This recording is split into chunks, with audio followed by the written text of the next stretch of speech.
Mesdames, messieurs, chers jurys, j'aimerais vous faire une confidence. Lorsque j'observe mon père jouer, durant l'été, à l'un de ses passe-temps favoris, je me questionne sur sa réflexion concernant le choix de son équipement. Peu importe avec qui et contre qui, il engage avec les mêmes boules de pétanque depuis qu'il est adolescent. À première vue, elles ne brillent pas et sont bosselées. Mais dans sa mémoire, ces boules sont un récital de souvenirs merveilleux. A l'inverse, des boules d'apparence neuve, brillantes, dépourvues d'irrégularité, pouvant être perçues comme parfaitement équilibrées et ainsi plus performantes par la plupart d'entre nous, ne le satisferaient point, étant donné l'absence de lien créé avec celle-ci. En ce moment, vous vous questionnerez peut-être sur mon entrée en matière quelque peu fantaisiste sans doute. En revanche, elle fut méticuleusement étudiée. Une bouteille de vin stockée dans une cave depuis une décennie peut être en apparence peu attirante pour un débutant, mais pour un amateur de vin, la vieillesse de ce produit en fera la richesse. Cette comparaison est donc similaire à un jeu de boules abîmé, en l'occurrence celui de mon père.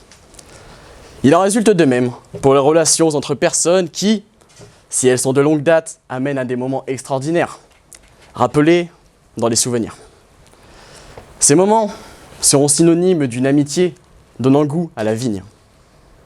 Il me permet alors, chers membres du jury, de vous évoquer la seule et unique vérité qui persiste à travers l'âge. L'amitié, c'est comme une bouteille de vin. Elle prend de la valeur avec le temps.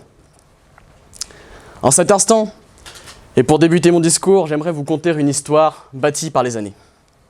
Je parlerai de deux hommes qui ont grandi sous les projecteurs français. Cette histoire pourrait être résumée en quelques mots. Une adversité devenue grande amitié. Mais la description de cette histoire vous sera nécessaire. La relation entre les deux hommes a débuté dans les années 1960 lors de différents Tours de France auxquels ils ont pu participer. Le passage le plus marquant de cette relation s'est sans doute déroulé au sommet du Puy de Dôme un 12 juillet 1964 où les deux cyclistes nommés Raymond Poulidor et Jacques Anquetil étaient coude à coude aux portes de l'arrivée. Lors de cette course, Anquetil a fini premier et Poulidor deuxième. Malgré la concurrence qui fait rage dans le milieu du sport, Poupou, comme surnommé par les Français, a embrassé son concurrent alors qu'ils se tenaient ensemble sur le podium. Cet acte est signe d'une grande admiration que les deux hommes se partagent, tout en laissant de côté l'affrontement persistant lorsqu'ils sont en course. Cette compétition entre les deux athlètes a toujours existé. Mais les années passées à proximité dans l'adversité et l'admiration ont créé un lien fort. Un lien d'amitié si puissant qu'il n'a pu être défait que par la mort. En effet, Anquetil a passé l'un de ses derniers instants sur cette terre à déguster des tripes avec son ami de longtemps tout en buvant un bon vieux vin gardé pour la belle occasion. Il est maintenant temps pour moi de vous énoncer pourquoi l'amitié est en lien avec le processus de vinification, processus qui amène à rendre le vin plus appréciable par son goût, en lui laissant le temps. Premièrement, il vous sera nécessaire et important de connaître la définition exacte de l'amitié. Selon le dictionnaire Larousse, c'est un sentiment d'affection entre deux personnes. Cette définition se rattache incontestablement à la familiarité, qui est définie toujours par le même dictionnaire comme l'habitude, la connaissance parfaite de quelque chose qui s'acquiert par l'usage, par l'expérience. Il paraît alors évident que l'amitié existe à travers le temps. Sans prendre le temps, une amitié ne peut être construite de manière saine. Le temps peut être un piège, parfois, dans une vie. Et même souvent, l'homme est impatient. Un viticulteur peu expérimenté pourrait penser que son vin, réalisé par une vigne à l'allure peu excitante, sera déplaisant. Nonobstant, la base ne fait pas tout. Il faut laisser le temps au vin de libérer tous ses arômes afin de le juger. Dans les relations entre personnes, la base peut être mauvaise. Par exemple, une situation peut entraîner des discordes dans une relation de personnes qui se connaissent depuis peu. Cependant, ces discordes peuvent devenir par la suite, en laissant le temps au temps, des épreuves du passé qui n'ont fait que fonder une amitié soudée. L'impatience est un vilain défaut de l'homme. On observe en réalité qu'il y a très peu de bonnes bouteilles de vin dans le monde. Pourquoi ? La raison est simple. La majorité des personnes dégustent le vin au bout de 5-10 ans, alors qu'il faudrait en attendre le double, voire le triple, pour avoir une acidité et un tanin parfaitement réglés.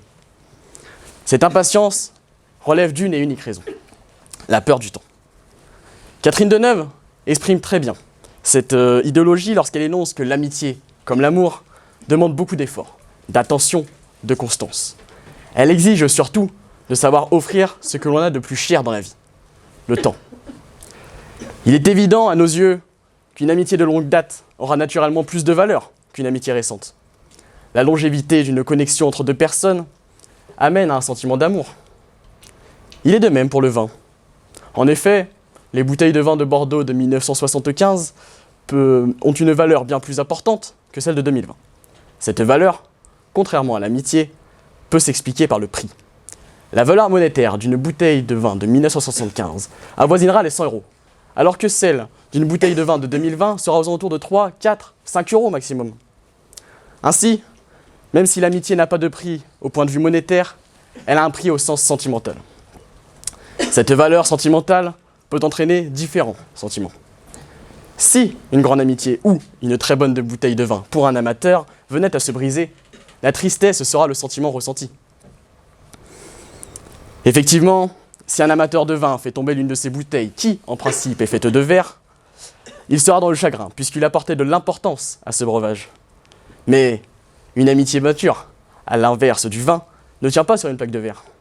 Car au fur et à mesure du temps, la plaque de verre devient béton armé. Si l'on prend une personne à qui l'on apporte peu d'importance, suite à des liens qui n'ont pas eu le temps de se fortifier, on éprouvera moins de tristesse. Car c'est le temps qui nous montre qui sont les vrais amis. Prenons l'exemple du vin. 50% des Français préfèrent le rouge. Cette affirmation vient probablement du fait que le processus de vinification du vin rouge est bien plus long que celui du vin blanc, apportant un goût plus raffiné. Enfin, je vous parlerai d'un philosophe du VIe siècle avant Jésus-Christ. Confucius a confié 3 sortes d'amis sont utiles, 3 sortes d'amis sont néfastes. Les utiles, un ami droit, un ami fidèle, un ami cultivé. Les néfastes, un ami faux, un ami mou, un ami bavard. Pour les distinguer, une seule chose est possible, prendre le temps de peser le pour et le contre. On constate en réalité que d'année en année, voire de décennie en décennie, les mauvaises fréquentations s'écartent afin de laisser place aux amis. Tout autant, on remarque qu'à la fin d'une longue vie, il ne reste que peu d'amis, et seulement les vrais sont restés. La doxa évoque souvent le fait qu'il vaut mieux avoir peu d'amis, mais fidèles, plutôt qu'un tas d'amis infidèles. Mon contradicteur vous dira qu'une amitié peut être bouchonnée. Cette dernière, malgré le temps, pourrait être tout autant fragile et malsaine. Mais c'est un argument qui ne tient pas. Les rapports avec une personne, au fur et à mesure des jours, des semaines, des mois, des années, voire des décennies, s'enrichissent pour arriver à une harmonie remarquable. Cette fusion entre deux personnes ne peut exister que si ces personnes se connaissent parfaitement. Et la connaissance passe par l'apprentissage, et donc par le temps. Pour conclure sur ce sujet fascinant, je vais vous énoncer une vérité partagée par chacun d'entre nous. Nous serons tous d'accord dans cette salle pour affirmer que la valeur d'une amitié qui dure dans le temps n'est comparable à aucun autre sentiment, si ce n'est l'amour. Car en réalité, lorsqu'on se questionne sur cette thèse, les moments les plus beaux d'une vie sont ceux passés avec une personne que l'on aime. Il nous paraîtra alors important pour tous de prendre le temps de juger les personnes afin d'assurer un sentiment d'amour sain et partagé.